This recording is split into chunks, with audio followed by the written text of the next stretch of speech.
In this lesson, we'll go through everything there is to know about lights in Arnold.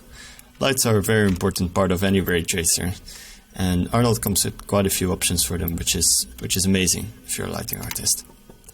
So let's go ahead. First of all, let's create an area light. Area lights are the lights that you'll be using by far most often in physically plausible workflows. So let's create one. Let's drag this up, scale this up, and rotate it down. This is rotated up. There we go. Let's see what this does. Absolutely nothing at all. This is because the exposure is still way too low. So let's push this up to about 15 stops. And there we can start to see something happening. Before I move on though, I would like to introduce some atmospheric volumetric scattering. This will allow us to see what the lights are actually doing much more easily. So, let's go into the environment tab over here. And over here in the atmosphere shader, let's create an AI atmosphere volume. So, as I said in one of the previous lessons, this is essentially a volume that spans the whole of the scene. So it's like a global volume. Select it and go to the attribute editor. So right now the density is not there at all, so we don't see anything. So let's put this over here. Watch out, these values are very sensitive, so usually I just leave it at 0.001 and I don't go higher. Then we have the scattering color. All of these kind of speak for themselves. You have the attenuation and then an attenuation color. But let's not go into these. I use these very, very rarely. I usually control everything on my lights. Here we also have contribution settings. By default, the diffuse is off, but that's to reduce the noise, and often it doesn't make such a massive contribution. So let's just leave this at the default settings, except for pushing this to 0.001. Let's go back to our light. Okay, so Arnold has this color temperature slider, which is a Kelvin slider, and it kind of reproduces all of the plausible colors on the Kelvin scale, which is very nice. I like to use this a lot.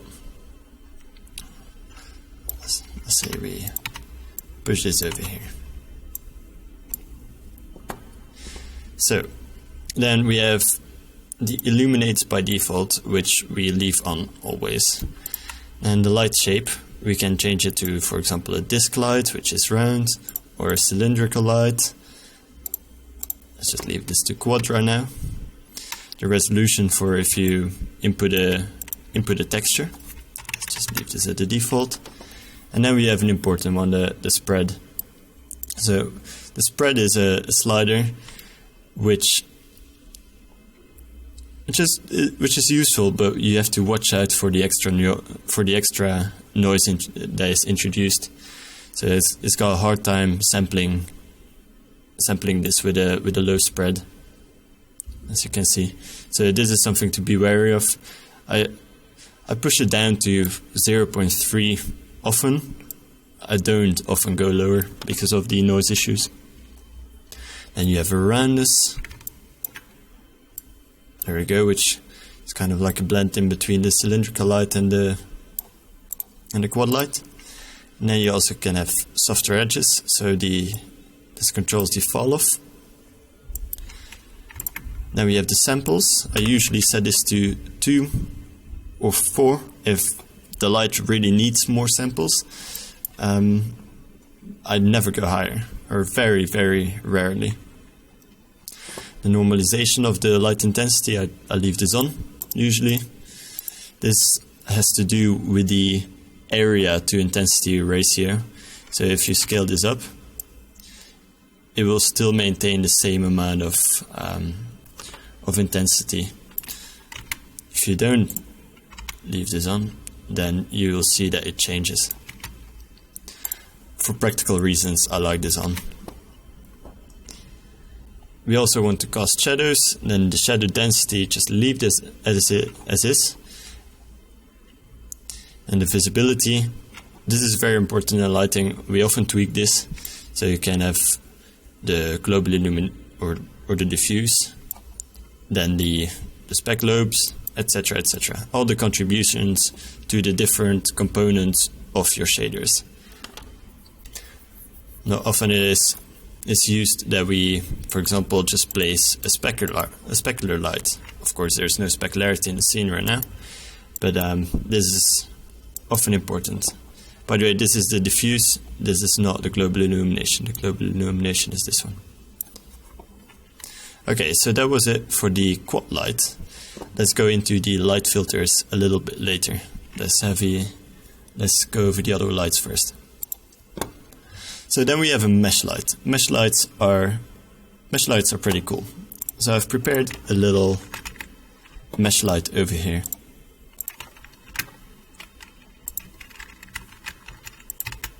There we go.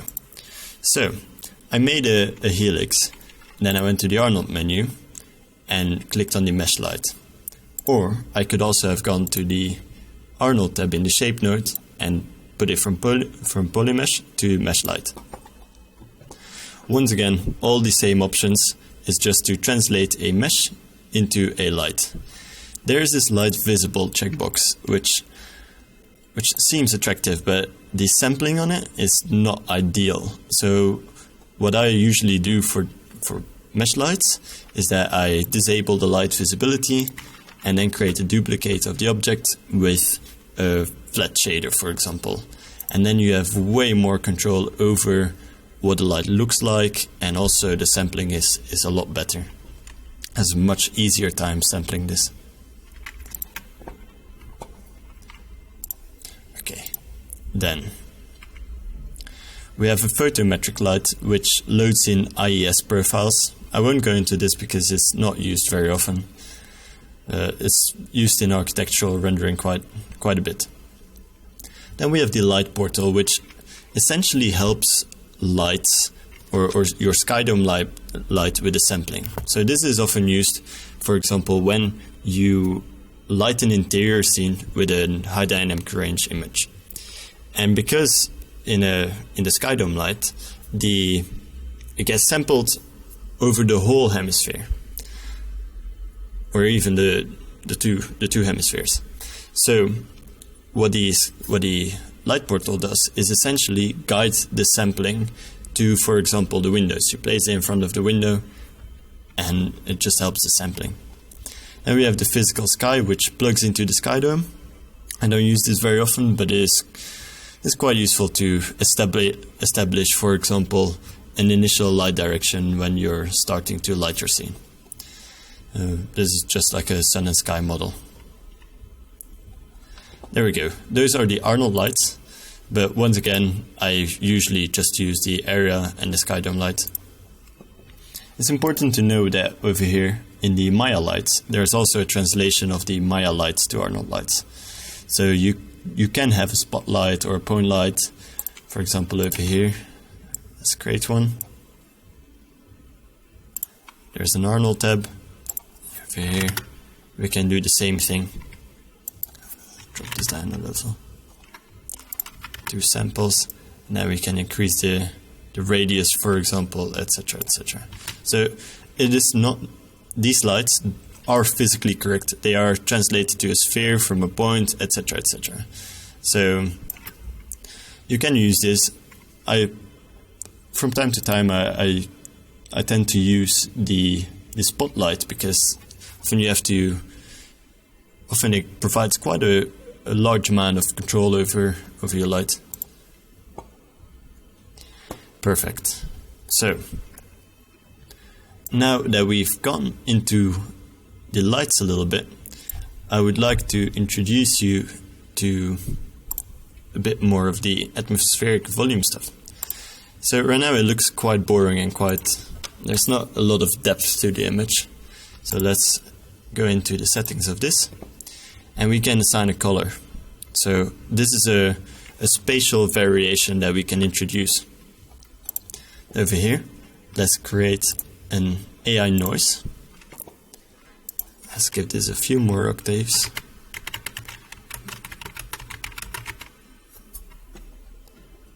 There we go.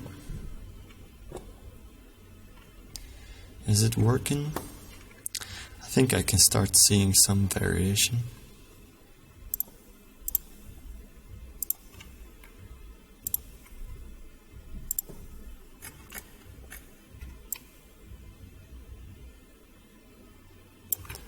I'm going to introduce slightly more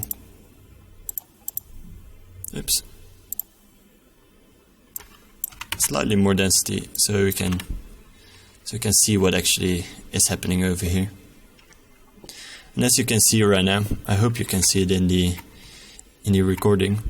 Right now we have some spatial variation in the density of the volume, and often this is very nice to have, because in a room it is never perfectly constantly illuminated, except for in small occasions.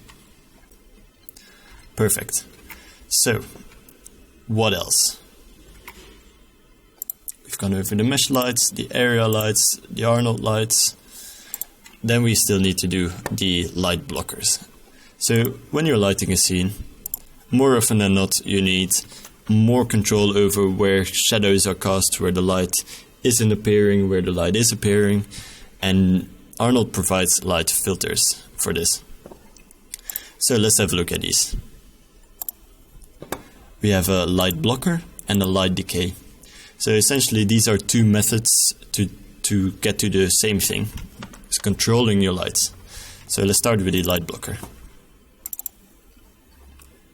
Here we go.